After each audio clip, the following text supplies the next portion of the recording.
अब उसके बाद ध्यान से देखिएगा, हम लोग यहाँ पर क्या करने वाले हैं, जो हमारे ट्रिग्नोमेट्रिक फंक्शन है हम लोग क्या करेंगे, उस जो हमारे पास जैसे मान लीजिए साइन थीटा है या कोस थीटा है या टेन थीटा है या कोट थीटा है या कोसेक थीटा है, सेक थीटा, कोई ट्रिग्नोमेट्रिक फंक्शन है, तो उस ट्रिग्नोमेट्रिक फंक्शन की वैल्यू को हम लोग एक अपने स्पेसिफिक एंगल, स्पेसिफिक का मतलब जैसे कुछ छठे छठे से एंगल है। अब जब हम लोग और बड़े हो जाएंगे, जैसे अभी तो हम लोग 10th क्लास में, जब 11th में जाएंगे 12th में जाएंगे तब भी हमें यही रहेगा, लेकिन उसके बाद जैसे ही हम लोग अपने बीएससी वगैरह को पढ़ेंगे या बीटेक वगैरह को पढ़ेंगे तो आपको पता चलेगा कि आपके जो भी ट्रिग्नोमेट्रिक फंक्शन है उसकी वैल्यू को किसी भी रियल नंबर पे फाइंड करना बहुत आसान है। मैं डिस्क्रिप्शन में लिंक दे दूंगा, मैंने ऑलरेडी वीडियो बनाई हुई है बीएससी वालों के लिए, तो लेकिन आपके अभी काम की वो नहीं है, क्योंकि 10th क्लास का बच्चा क्या करता है, अपने इसी ट्रिग्नोमेट्रिक फंक्शन की वैल्यू को कुछ खास तरीके के एंगल होते हैं, जैसे 0 डिग्री हो गया, 30 डिग्री हो गया, 45 डिग्री, 60 डिग्री, 90 डिग्री, बस यहीं तक फाइंड करता है, वो इससे आगे नहीं जाता। ये आपको समझ आ रहा है? तो हम लोग भी क्या करेंगे, अपने इन्हीं वैल्यू को फाइंड करेंगे, क्योंकि 10th क्लास का हमें ध्यान रखना है, बच्चों का लेवल का ध्यान रखना है। तो सबसे पहले हम लोग यहाँ पर अपने जो भी हमारे ट्रिग्नोमेट्रिक फंक्शन है, यहाँ पर हम लोग अपने जो रिजल्ट है उसमें 30 डिग्री का प्रूफ देखेंगे कि किस तरीके से हम लोग 30 डिग्री और 60 डिग्री की वैल्यू को फाइंड करेंगे। ये आपको समझ आया? तो सबसे पहले ध्यान से देखिएगा, आप देख सकते हैं यहाँ पर हमारी बात 60 डिग्री या 30 डिग्री के लिए हो रही है, तो मैं क्या करूंगा, मैं 60 डिग्री से स्टार्टिंग करूंगा।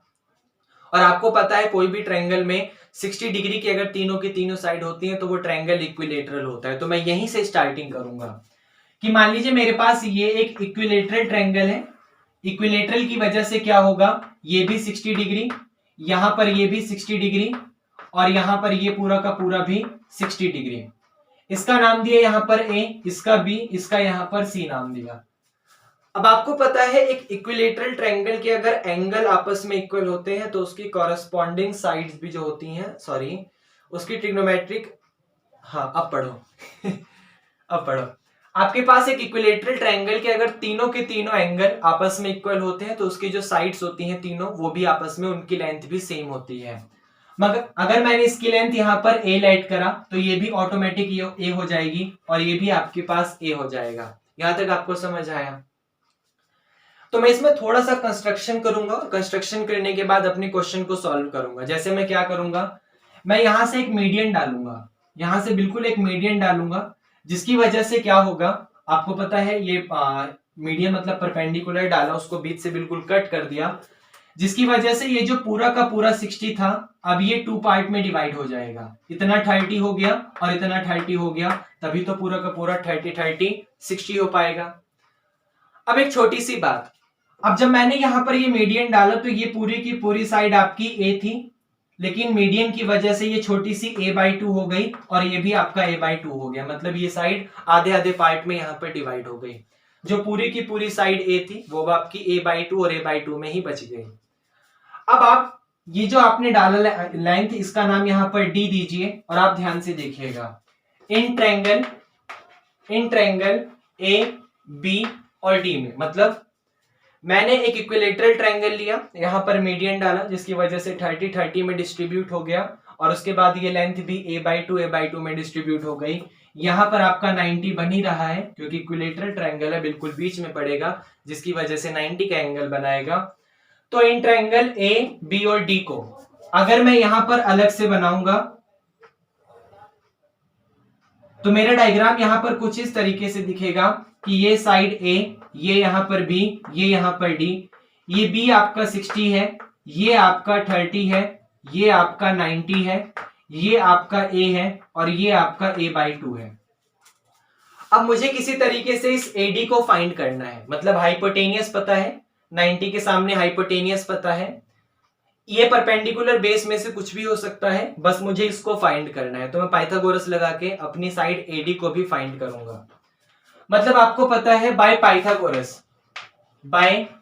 पाइथागोरस थ्योरम की हेल्प से भाई आपका AB, जो AB का स्क्वायर होगा वो आपके पास यहां पर BD और प्लस AD के स्क्वायर के इक्वल आ जाएगा, मतलब AD का स्क्वायर और प्लस का BD का स्क्वायर वो इसके इक्वल यहां पर आ जाएगा। अब ध्यान से देखिएगा, AB आपके पास A था तो A का square is equal to AD आपके पास नहीं पता तो AD का स्क्वायर एज इट इज रहेगा प्लस BD, BD का मतलब ये वाला a/2 का होल स्क्वायर।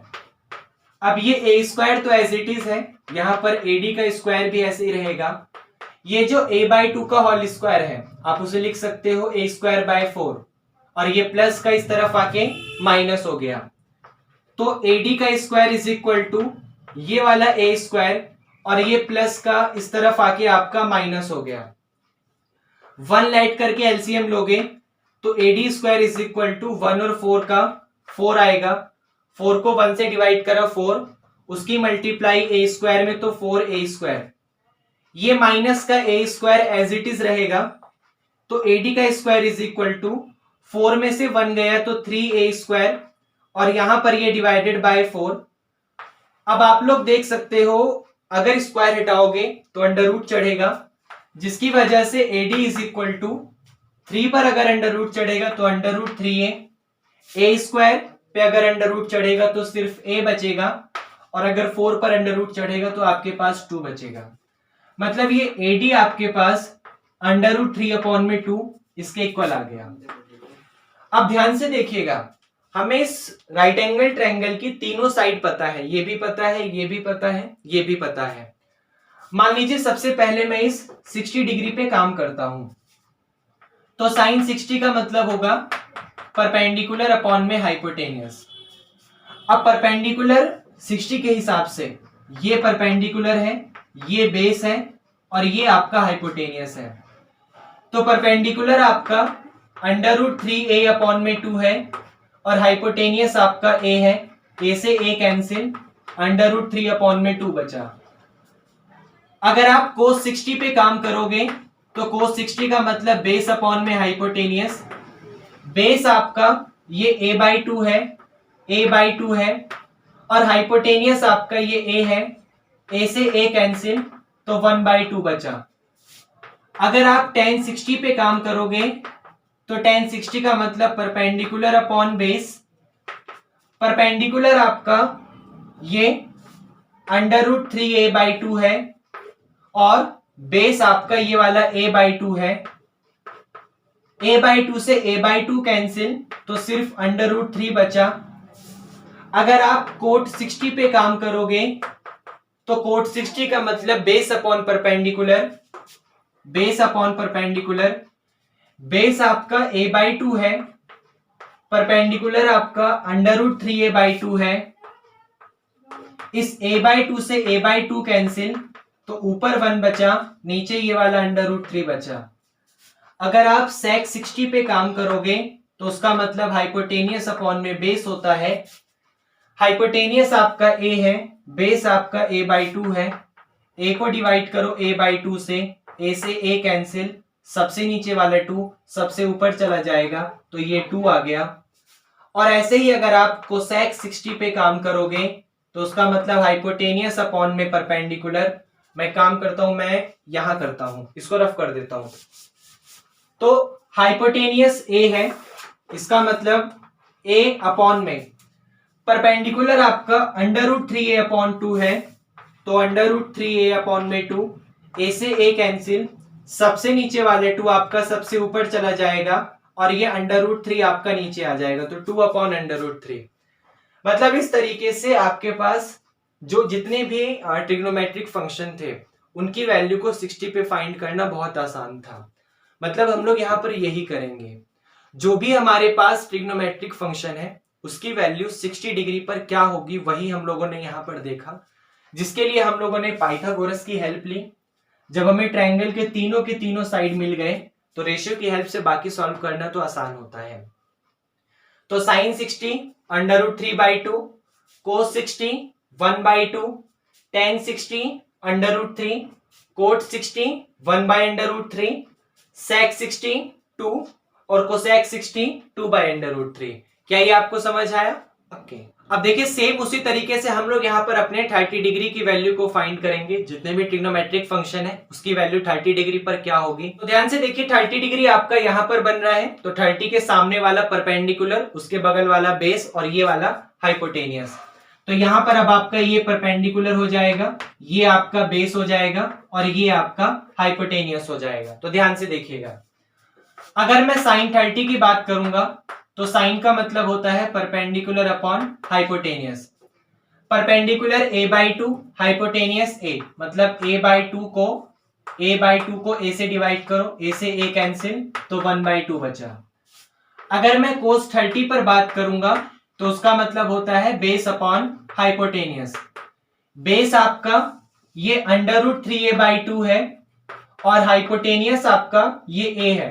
a से a कैंसिल, तो सिर्फ √3/2 बचा। अगर मैं यहां पर tan 30 की बात करूंगा तो tan 30 का मतलब परपेंडिकुलर अपॉन में बेस। परपेंडिकुलर आपका a/2 है और यहां पे जो बेस है वो आपका √3a/2 है। तो आपका इस a/2 से a/2 कैंसिल, तो 1 में √3 आपका आ गया।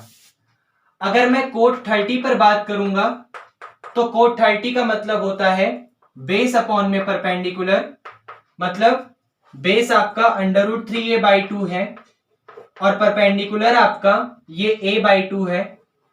a/2 से a/2 कैंसिल, तो सिर्फ √3 बचा। अगर मैं sec 30 पर बात करूंगा तो sec 30 का मतलब हाइपोटेनियस अपॉन में बेस।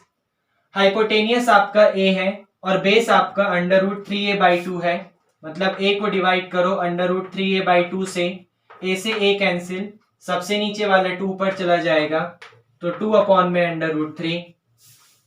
और ऐसे ही अगर मैं कोसेक 30 की बात करूंगा तो हाइपोटेनियस अपॉन में परपेंडिकुलर। हाइपोटेनियस आपका a है, परपेंडिकुलर a/2 है, तो a को डिवाइड करो a/2 से, a से a कैंसिल, सबसे नीचे वाले 2 सबसे ऊपर चला जाएगा, तो 2 आ गया। मतलब जो आपका sin 30 था वो 1/2 के इक्वल आ गया, जो cos 30 था वो √3/2 के इक्वल आ गया, जो tan 30 था वो 1/√3 के इक्वल आ गया, जो cot 30 था वो √3 के इक्वल आ गया, जो sec 30 था वो 2/√3 के इक्वल आ गया, और जो आपका cosec 30 था वो यहाँ पर 2 के इक्वल आ गया। और इसी तरीके से हम लोगों ने अपने सारे के सारे ट्रिग्नोमेट्रिक फंक्शन को एट 60 डिग्री और 30 डिग्री पर फाइंड कर लिया कि क्या होता है। इसका फाइनली जो सबसे लास्ट में टेबल होता है, अभी तो हमारे पास 3 डिग्री और बची है, जैसे एक बची है, कौन सी 0 डिग्री बची है, 45 बची है और 90 बची है। तो अभी 0, 45, 90 को करते हैं, 30, 60 का हो गया, और उसके बाद सबसे लास्ट में हम लोग अपने टेबल को बना के उसको बड़ी आसानी से समझेंगे। क्या ये आपको समझ आया?